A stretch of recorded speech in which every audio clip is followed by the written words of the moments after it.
The first time I showcase my works internationally, I want to know exactly how I got there. So for the next year, I'm documenting every week, not just the finished artworks, everything that comes in between and before them.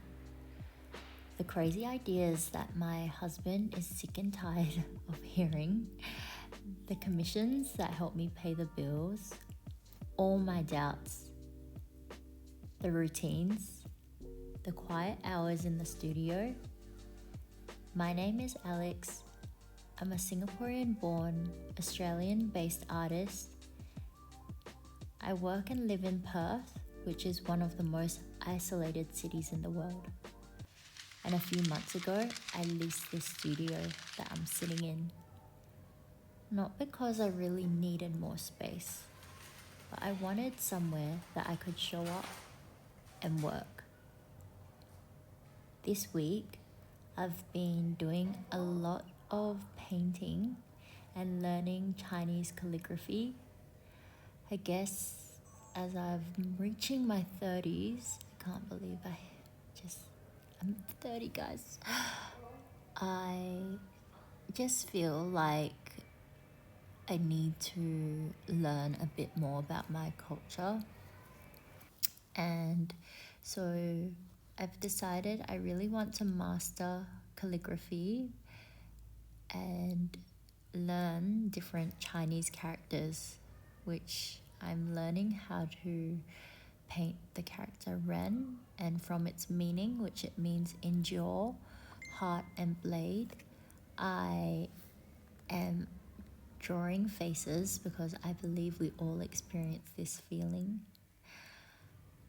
I'm also been lucky enough to work on some epic private commissions. Initially, I was hesitant to do this in color, but my client really wanted it to be in color.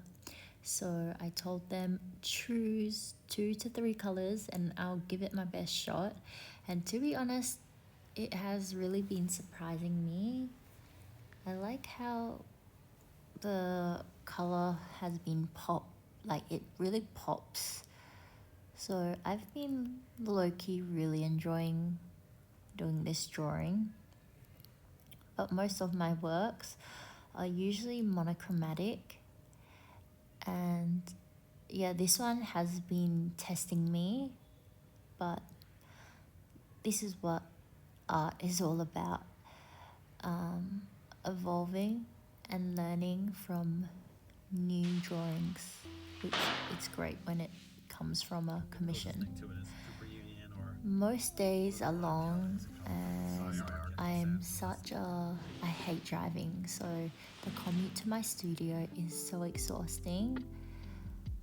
I'm also working on a piece. This is the first one that I'm working on for my exhibition, and honestly, I have no idea what it's becoming at the moment.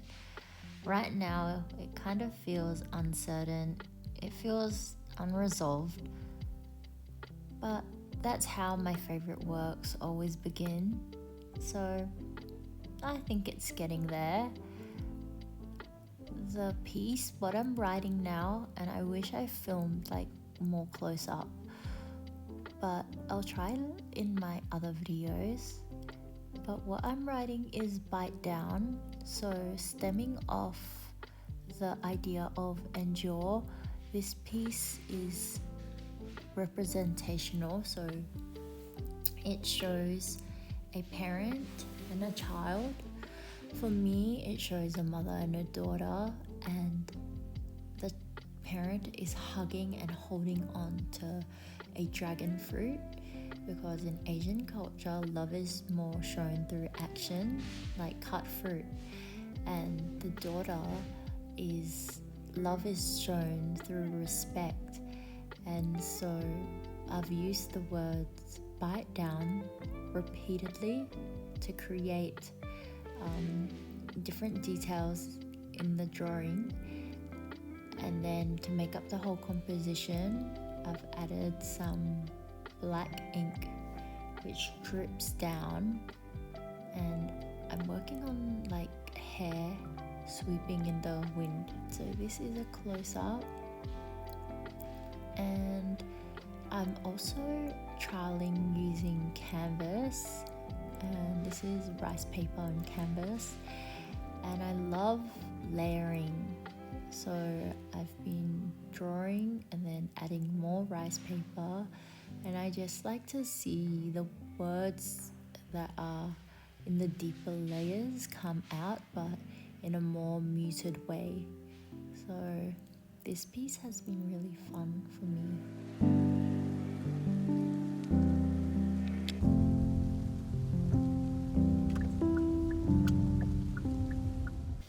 I head to the studio. I try and go every single day, but sometimes when I overdo it, I realize that my body gets kind of sick. So sometimes I try and force myself to take one rest day. But this week I have been working so hard, just trying to chip away at my commissioned work so I can have a bit more breathing space. Before I draw, this is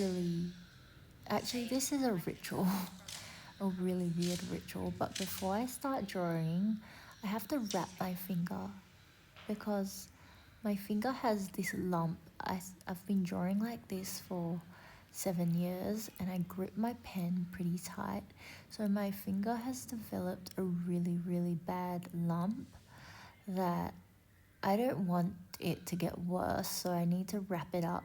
And when I don't draw enough, the lump surely goes down. But yeah, without wrapping it, it's painful for me to draw. So this piece, if you can see, I'm going in with gold to create the gold color of the bracelet, and then after I use like a brown pen and it gives the bracelet more depth, I have been finding using color really fun. And I know I really resisted at first, but something about this commission feels really good. Most of the times I try and bring some lunch from home, but there's also really good cafes near my studio. So on this day I got rice paper rolls, and I think I'm just gonna end this video here. And I'll see you guys next week, but I hope you guys enjoyed this week's video, and this video can end with me doing an awesome taste test. Bye guys. Tom Sachs is one of my favorite artists. What is it called?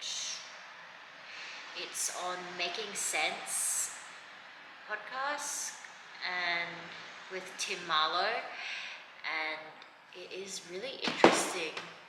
I never really knew that Tom Sachs also studied architecture.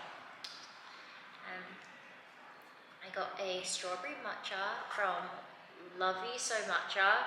I've been really off with drinking matcha because I think I overdid it last year when matcha was trending. I mean, it's still trending, but when a trend is new, I'm all in, and then I overdid it and consumed too much strawberry matcha. Then I stopped drinking it for most of this year, and now I'm back on the train again.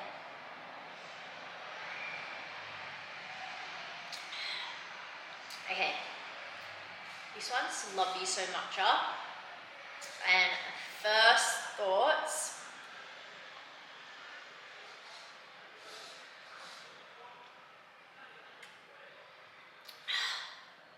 It's pretty good. The matcha's really good. The strawberry's pretty faint. Something about having a matcha in a takeaway cup like this, I prefer it being see-through. So you can actually see the color of the matcha. I had a strawberry matcha the other day. I told you I'm on the matcha train. I had a strawberry matcha the other day in Vic Park. I think it's called Mama Matcha. That one was 10 out of 10. This one is a close competitor. I mean, if the takeaway cup was see-through, I'd be more of a fan. But to be honest, the matcha tastes really good. I'm a fiend for that strawberry milk flavor. This one I got with almond milk, but anything that is strawberry milk, I love. And I also got some rice paper rolls with spicy hoisin sauce from Rolled.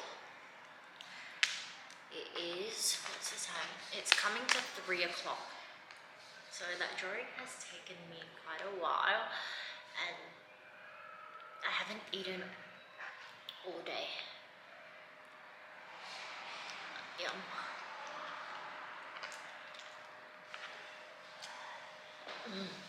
This one's tofu.